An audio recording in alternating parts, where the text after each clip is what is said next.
Benjamin Meulemans. Donc moi je fais une thèse en anthropologie.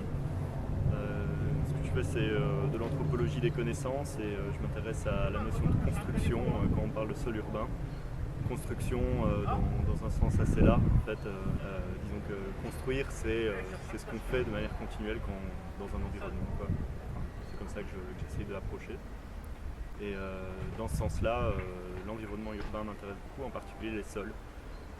Puis on voit un frémissement depuis une vingtaine d'années de gens comme ici, quoi, mais pas seulement, aussi en écologie, de gens qui se mettent à se réintéresser au sol urbain. Donc un truc anthropique par nature, quoi. Et ce qui m'intéresse, c'est de voir à quoi ça les oblige, quoi, en quoi ça vient impacter des disciplines scientifiques, mais aussi ceux qui font des permaculteurs, par exemple. Il y a cette entrée permaculture que moi j'ai rencontré Léo et Thibaut, qui s'occupent du site, enfin qui ont un projet là sur le site ici. Moi c'est la première fois que je viens, donc là je suis encore en train de découvrir, mais il y a plein de trucs là comme ça de prime abord moi qui m'intéressent. Enfin, déjà je vois que il suffit de voir l'ouverture de tranchées là pour voir que c'est un site qui a une histoire particulière. On trouve de mâche-fer, on trouve toutes ces couches en fait qui sont les sédiments d'activité humaine, quoi, et c'est ça qui donne ce que ce site est aujourd'hui. Ça me fait un peu penser à une synthèse de beaucoup de trucs qui peuvent se passer dans l'urbain. Donc là, on est venu ouvrir, on va essayer de reconstruire quelque chose. Et puis ce qui m'intéresse surtout, c'est qu'eux viennent y mettre une autre temporalité peut-être.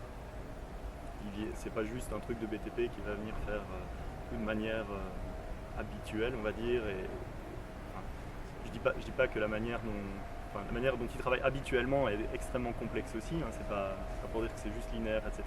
Mais le fait qu'eux soient là, ça va peut-être venir perturber un peu ça va peut-être poser des questions un peu différemment, ça m'intéresse de voir ce qui va se passer, quoi, un peu dans tout ça. Voilà. Ouais, c'est assez marrant parce qu'on ne pourrait pas du tout se douter que ça existe, puis qu'on est complètement entouré par des bâtiments. On est dans un quartier, je pense, assez dense quand même s'il y a pas mal de friches autour, j'ai vu.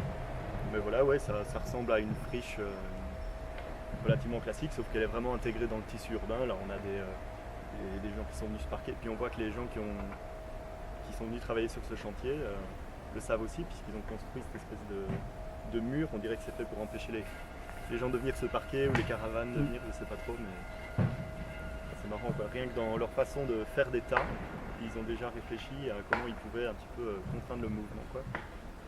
Bon, tout ça va bouger, évidemment, on va voir ce que ça va devenir après.